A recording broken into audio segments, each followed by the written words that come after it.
Welcome back to the Wolverine TV. I'm Clayton Sayfie with EJ Holland. We're from thewolverine.com. Check us out over there. Use the promo code Blue60. You get 2 months of our premium content for free. We're in Michigan football recruiting, of course. EJ, our recruiting insider. We're talking a little bit of fallout from Michigan's disappointing 27-24 loss on Saturday to Michigan State, and what that could possibly mean for the 2021 class and then going forward into the future. So, EJ, we'll start there with 2021. Obviously, both teams are in on Rayshon Benny, Rivals 100 defensive tackle. Obviously, he was impressed with what he saw by Michigan State's not only defensive front, but just inspired play overall on Saturday. And then, another guy, wide receiver, Andrel Anthony, a 3-star from East Lansing, who, had Michigan State in his top four, was really a Michigan State battle. We were there for his commitment ceremony. He chose the Wolverines, but he's a stone's throw away from Spartan Stadium, and now they can sell a little bit more than hope. So talk to us a little bit about the immediate impact of that loss when it comes to 2021. Yeah, I mean, Michigan had a chance to completely dominate Michigan State. I mean, Vegas expected Michigan to do that, and obviously they did not. So, I wrote before the game that Michigan could keep Michigan State irrelevant on the recruiting trail, and everything I presented was fact-based. I mean, Michigan State was coming off a terrible loss to Rutgers. Michigan had really faced no competition from Michigan State all cycle, with the exception of a late surge with Rayshon Benny. There was, still stability at Michigan. They were coming off a big win over Minnesota on the road. So, all signs pointed to everything being okay, and Michigan State continuing to be a non-factor on the recruiting trail.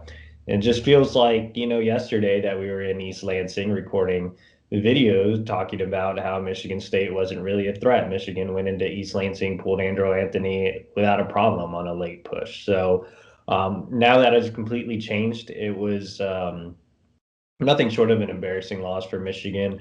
I mean, there's no way to put it. I know, a lot of people on the Michigan beat are also low-key Michigan fans. I mean, looking at it from a neutral perspective, it's still an embarrassing loss. Like, I mean, you're a 3-touchdown favorite and against a rival at home in year 6 of the Jim Harbaugh era, facing a team that just lost to Rutgers, that has a new head coach in Mel Tucker, that has a not so impressive roster from a talent standpoint, and you lose. I mean, it's going to have some ramifications on recruiting. And then we saw that Minnesota might not be very good after their loss to Maryland. So it brings up a ton of questions. More so than the loss is the actual question marks that are being brought up, the stability of Jim Harbaugh. He's going into his contract year next year. There has been no announcement of an extension. So you're in a limbo situation, and other schools can obviously use that. We keep hearing, well, it's going to get done after the COVID situation, and who knows when that situation will ever go away. And then on top of that, like, it doesn't really matter. The fact is that he could go into his contract year with no extension, and schools are going to continue to pitch that, especially schools that Michigan recruits hard against. I mean, Ohio State doesn't necessarily have to use it. They keep notching wins on the field, but those stability questions are being brought up to guys like Damani Jackson and Will Johnson. Notre Dame's a school that recruits head to head with Michigan and won a couple of big battles against Michigan this cycle. They're going to use it. And then even lower end schools like Michigan State, especially for next cycle with the in-state kids. Even today, there were some reports from our Michigan State site that they're feeling really good about Rivals 250 athlete Dylan Tatum.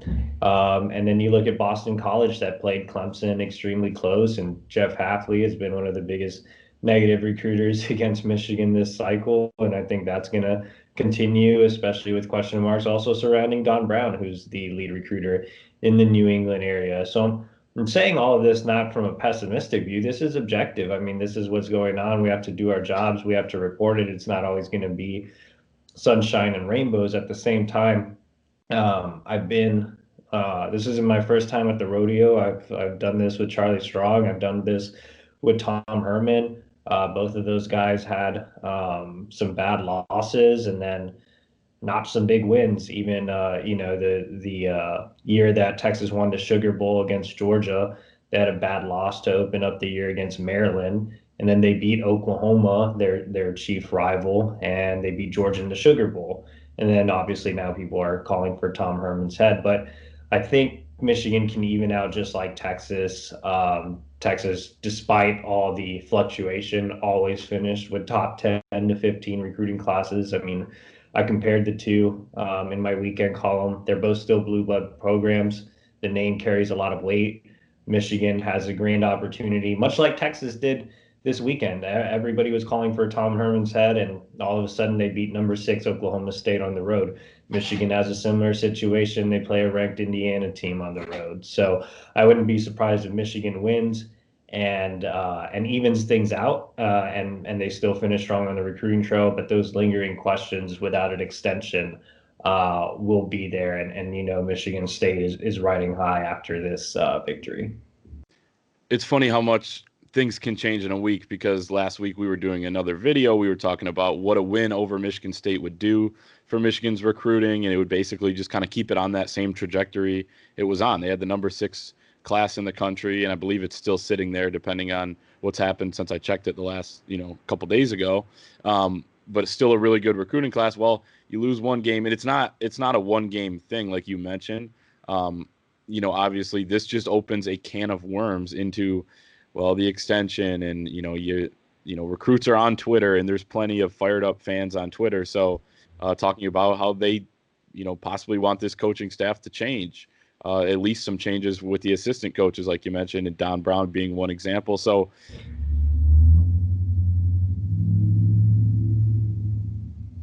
carried away that are now kind of coming to the surface just because of such an embarrassing loss. And you mentioned, I mean, just from your standpoint of how embarrassing, I mean, our senior editor, Chris Ballas, said it was the worst loss he's ever seen in Michigan Stadium. I wasn't there due to COVID restrictions and limiting the press box. If I was there, it'd be the most embarrassing loss that I've ever seen there. I've seen plenty less games than him, but still stands true. So is this just kind of all coming to the surface because of that loss, and showing that maybe they're not on that trajectory that they've been selling those recruits that they're on? Yeah, the status of the extension hasn't changed. It's not like, oh, this is new information. It's just, it's being more heavily hit on by the media and other schools that recruit against Michigan because of the loss. Well, yeah, you can, if you're another school, of course. I mean, like I said, we're not always going to report sunshine and rainbows. Like, of course, if you're another school, you're going to be like, look at Michigan. They haven't extended Jim Harbaugh. He's going into his contract year. They just lost to Michigan State.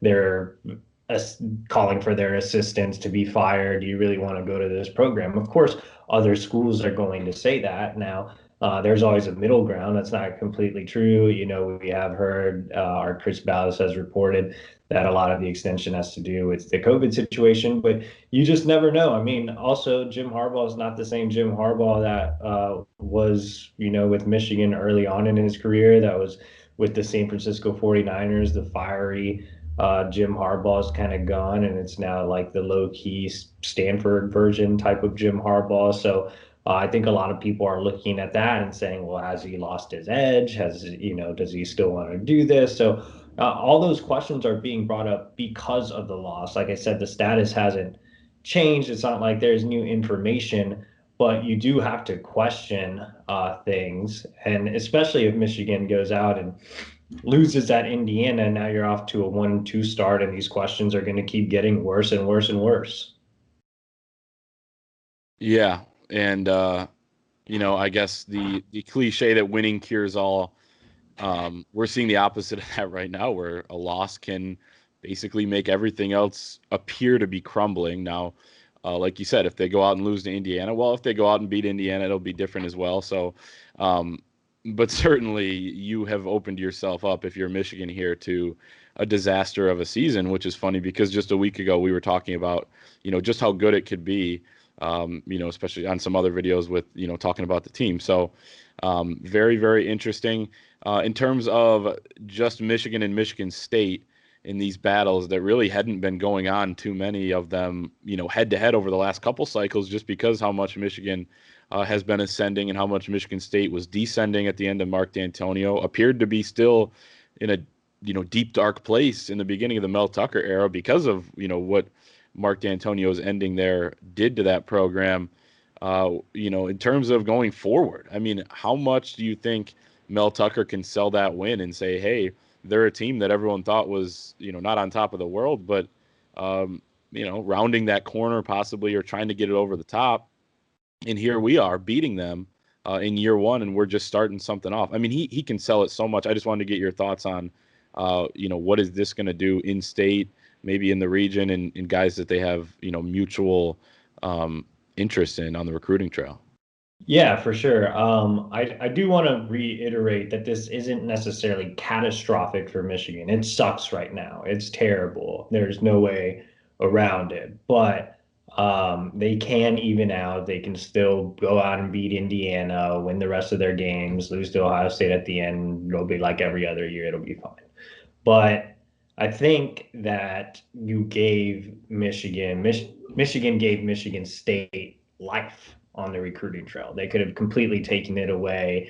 Michigan State could have kept landing no-name guys on the trail, and now they have a lot to sell because it doesn't really matter how Michigan State finishes the rest of the year. They could win two more games, and who cares?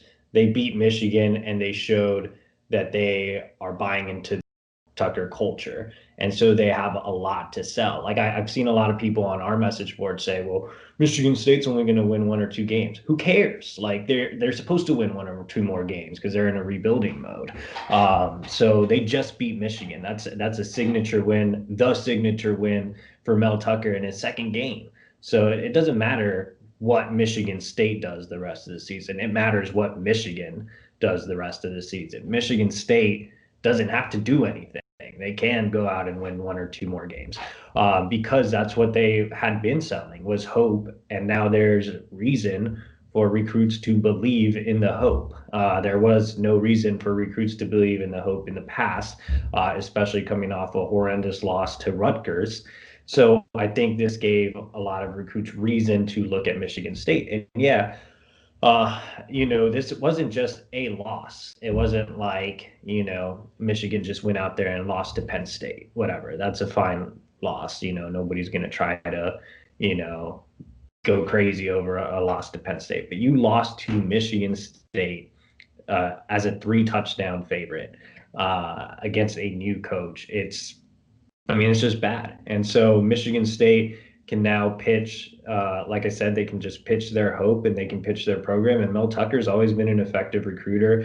As much as Michigan fans don't like Mel Tucker, he's been a good recruiter. When I was on the Texas beat and Mel Tucker had his stops at Georgia and Colorado, he came out to Texas and won some recruiting battles. He's always been a good recruiter. So I think that now that he has this signature win under his cap, you're going to see some potential battles in 2022. I mean, Michigan State's going to go all in for Will Johnson now, and they're going to have his attention. They're going to go all in for Josh Burnham. They're going to go all in for Dylan Tatum, and looks like they're gaining steam with him. They offered Alex Van Sumeren, who's committed to Michigan. Everybody laughed at that offer, and I mean, you never know. I mean, if Michigan State shows even more signs of progress in year two, which will be even bigger for them than this season, then you could see a lot of movement with those 2022 recruits. Michigan can't dismiss Michigan State anymore,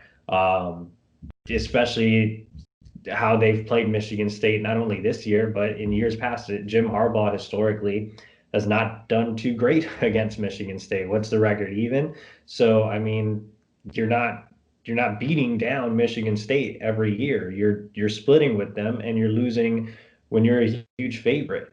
And I know I've heard, a lot of complaints about how Michigan's upset about how the media is treating them and all of this and the ramifications of recruiting. You want to stop complaining and go out and beat Michigan State. Like that's garbage that you can't do that. So, I mean, that is what it is.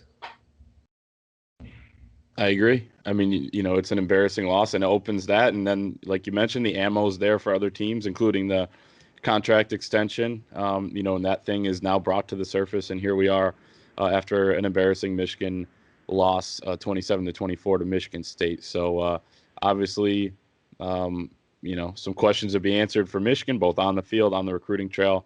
But as it pertains to Michigan State, a good breakdown there from EJ. So we appreciate that.